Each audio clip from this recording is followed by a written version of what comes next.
आपको पढ़ाई लिखाई में असुविधा नहीं होनी चाहिए। आपको कोई कौन सा क्लास है? नहीं है ना।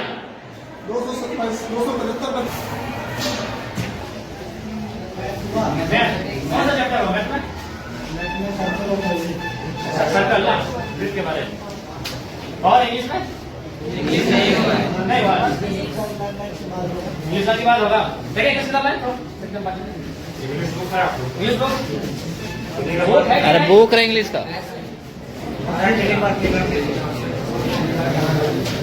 ठीक है, आप पढ़ाते तो सबसे पहले हमारी बात को आप लोग सुनिए। 10 में है ना? देखिए 10 में अगर आप हैं तो अभी ये महीना है दिसंबर का, आपके पास काफी कम समय है, इसलिए आपसे हम यही संदेश मेरा रहेगा कि आपको अभी यहाँ से पूरा अलर्ट रहना है। इसलिए बाबू साहब की देखिए अभी जनवरी आएगा, आप कुछ दिन पिकनिक में चला जाएगा, फिर मकर संक्रांति आएगा, फिर सरस्वती पूजा आएगा, तो हमारे पास अगर देखा जाए तो काफी कम समय है और आप अभी उस मुकाम में हैं जहां अपने आप को बनाएंगे। इसलिए यहाँ से आप एक भी दिन अब आज के बाद ढील मत कीजिएगा। और एक बात, आप जो अभी तक पढ़ाई हुआ है, जैसी बातें सर लोग मेहनत किए, आप लोग पढ़े हैं, बहुत सारी चीजों को आप जाने हैं, उसको आप प्रैक्टिस कीजिएगा, रिवाइज कीजिएगा।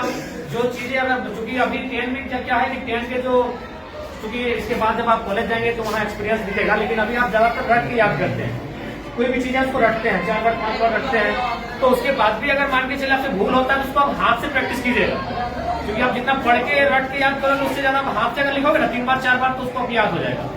जो चीजें आपको लगता है कि नहीं इसको हम मेमोरी नहीं कर पा रहे हैं, याद नहीं कर पा रहे हैं, उसको आप कम से कम हाथ से प्रैक्टिस कीजिएगा, कई बार रफ लीजिएगा, उस रफ में 4 बार 5 बार लिखिएगा उस प्रश्न का उत्तर, तो आपको याद होने लगेगा। और एक बात सबसे महत्वपूर्ण याद रखिएगा, क्योंकि आप अभी अपने जीवन का सबसे महत्वपूर्ण उम्र में है, यही है, ये जो एज होता है ना, ये हम लोग टीन एज कहते हैं। हमको अपने आप को बनाना भी यही है और बिगाड़ना भी यही है। अब ये डिपेंड आप पे करता है। देखिए आपके माता पिता तो इस उम्मीद से आपको भेज रहे हैं कि मेरा बेटा वहां जाएगा, गुरु जी के सानिध्य में बैठेंगे, पढ़ेंगे तो पढ़ के आएंगे, लेकिन अब आप यहाँ क्या व्यवहार करते हैं ये आप पे डिपेंड करता है। तो इसलिए आप यहाँ 4 घंटा 5 घंटा 6 घंटा समय देते हैं, तो उस 6 घंटा का रिजल्ट आना चाहिए ना। मान के सपोज दैट अगर किसी भाई को अगर पढ़ने में मन नहीं लग रहा है, तो मान के चलो वो 6 घंटा अगर सिर्फ ग्राउंड में दौड़ेगा तो इस राज्य के नंबर 1 धावक बनेगा कि नहीं? अगर वो पहाड़ नहीं चढ़ेगा, अगर वो गीत ही 6 घंटा प्रैक्टिस करेगा तो एक बेहतरीन गीतकार बनेगा कि नहीं? तो हमारे कहने का मतलब है आप यहाँ 6 घंटा समय दे रहे हैं, और जहां आप समय दे रहे हैं वहां से अगर कुछ रिजल्ट नहीं हासिल करेंगे तो फिर गलत बात है कि नहीं? तो इसलिए आप यहाँ 6 घंटा समय दे रहे हैं, अपना 5 घंटा आप समय दे रहे हैं, तो इसलिए यहाँ से आपको परिणाम हासिल करके जाना है, यहाँ से आपको रिजल्ट लेके जाना है, इस बात को आपको ध्यान में रखना है, ठीक है? बाकी आपको जहां असुविधा होगी, आपके शिक्षक आपके प्रिंसिपल के साथ में ही, आपके विधानसभा के आपके एमएलए हम भी आपके साथ हैं, जहां हमारी आपको जरूरत पड़ेगी आप हमें बेहतर याद कीजिएगा, ठीक है? आज चूंकि समय का अभाव है, 1 घंटे हम आपको ले लेते हैं, लेकिन समय का अभाव है, ठीक, इसको हमको संज्ञान रखें, ठीक है?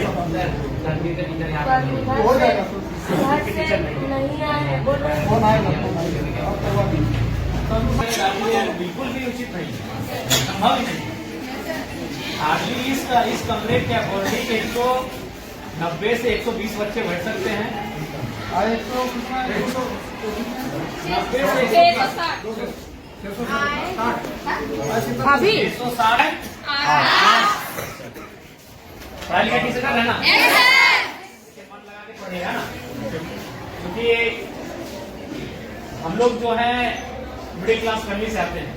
भले आपके प्रिंसिपल आपके साथ खड़े हैं, आपके एमएलए भी आपके साथ खड़े हैं, लेकिन हम लोग मिडिल क्लास फैमिली से आते हैं। हमारी पूंजी शिक्षा ही, हमारे मम्मी पापा के पास उतने पैसे नहीं कि हम शिक्षा में अच्छा नहीं करेंगे तो हम कोई बढ़िया व्यापार को आगे बढ़ा सकते हैं, हम बड़े शहरों में जाके अपने आप को स्थापित कर सकते हैं। हमारी पूंजी ही हमारा एजुकेशन है। हम जितना बेहतर से यहाँ से निखर के जाएंगे उतना हम अपने आप को स्टेब्लिश करेंगे। इसलिए आप लोग किसी प्रकार का कोई कॉम्प्रोमाइज नहीं कीजिएगा। हम जानते हैं कि हो सके आपको समस्या आएंगी, क्योंकि बहन लोग को थोड़ी आ सकती है, क्योंकि आज भी लोगों की मानसिकताएं वैसी है, लेकिन आप निश्चिंत रहिए, अब जमाना बदला है, जमाने के लोगों की सोच बदली है, और हमें लगता है कि बेटा और बेटी को समान दृष्टिकोण से लोग देख रहे हैं। तो आपको भी कुछ मुश्किलें आएंगे तो उससे आपको पार करना है, और कभी शिकायत और समस्या को लेकर अपनी पढ़ाई से कम्प्रोमाइज मत कीजिए, इसी से कम्प्रोमाइज मत कीजिए। देखिए हम दूसरा का उदाहरण दे देंगे, आपके बीच आपके एमएलए खड़े हैं, और हम आपको बताना चाहेंगे हम अभी भी स्टूडेंट हैं। अभी हम धनबाद भिवानी स्नातक विश्वविद्यालय से डॉक्टर ऑफ फिलोसफी के स्कॉलर है। और ऐसा नहीं कि कंटिन्यू 2018 में हमारा एडमिशन है, बीच में 2 साल बाधित हुआ है, क्योंकि इसमें होता है कि साल में 1.5 साल में आपको प्रेजेंट करना पड़ता है अपना थीसिस। तो हम अभी भी कंटिन्यू हैं, क्योंकि हमने कभी एजुकेशन से कंप्रोमाइज नहीं किया है। कभी आज हम आपके एज एमएलए के रूप में आपके बीच खड़े हैं, और हमें तो लगता है कि आप कम से कम हमसे बेहतर परिवार से ताल्लुक रखते होंगे, क्योंकि हम उतना समय नहीं कि हम आपको अपनी घटना सुनाए, लेकिन संक्षिप्त इतना बताना चाहेंगे कि हमने उस माँ ने हमें पढ़ाया है जिसने 28 साल की उम्र में अपने पति को खोया था। मात्र 28 ईयर हमारी माँ की आयु थी। हमारा जो छोटा भाई था वो मैंने गर्भ नहीं था, उसका जन्म भी नहीं हुआ, तो दुनिया उसने देखा नहीं, तो उस समय हमारे पिता को हमारी माँ ने खोया था। उसी साल हमारे दादाजी का भी देहांत हुआ था, और ठीक उससे 2 साल पहले हमारी एक बहन और एक भाई, और उससे ठीक 1 साल पहले 1.5 साल पहले हमारे एक बहन का भी डेथ हुआ था। तो उस परिस्थिति में एक स्त्री ने हमारा परवरिश किया, और आज आपके एमएलए के रूप में हम हैं। हमने कभी एजुकेशन से कम्प्रोमाइज नहीं किया है। आज भी हम स्टूडेंट हैं, आज भी हम स्कॉलर हैं। इसलिए आपको आपके एमएलए ये संदेश देना चाहेंगे कि किसी भी परिस्थिति में आप अपनी पढ़ाई से समझौता नहीं कीजिएगा।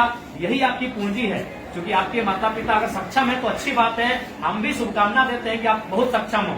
लेकिन ये अधिकांश ये सत्य है कि हम लोग मिडिल क्लास फैमिली से आते हैं, और हमारी पूंजी पैसा नहीं है, हमारी पूंजी एजुकेशन है। आप जितना यहाँ से निखर के जाएंगे उतना बेहतर आपका भविष्य होगा। इसीलिए कंप्रोमाइज बिल्कुल मत कीजिएगा। अगर आप पढ़ के जाएंगे तो कोई ना कोई रास्ता मिल जाएगा। अगर आप जमाने के अनुसार अपने आप को बनाएंगे तो कोई ना कोई रास्ता मिल जाएगा। अगर दुनिया में इतने लोग हैं तो उतना रास्ता भी है, लेकिन आप अपने आप को सहयोग रखोगे तब ना। इसलिए आपको हमारी शुभकामनाएं हैं, आप लोग बेहतर करें, और जो भी आपकी समस्याएं उनको हम लोग जानने के लिए ही आपके बीच आए हैं। आपके तमाम शिक्षक, प्रिंसिपल महोदय सब हमारे साथ हम लोग विजिट कर रहे हैं, और जो भी समस्याएं छनकर आएगी उनको लेकर हम लोग काम करेंगे। ठीक है, तो आप नहीं ना कोई शिक्षकगण क्लास के बीच अपनी घंटी में कहीं फांकी वगैरह ऐसा समस्या नहीं ना है। हाँ, कोई भी अगर विषय रहेगा तो बेहिचक याद कीजिएगा। ठीक है, आपके पास हमारा नंबर है ना, बेहिचक कॉल कीजिएगा।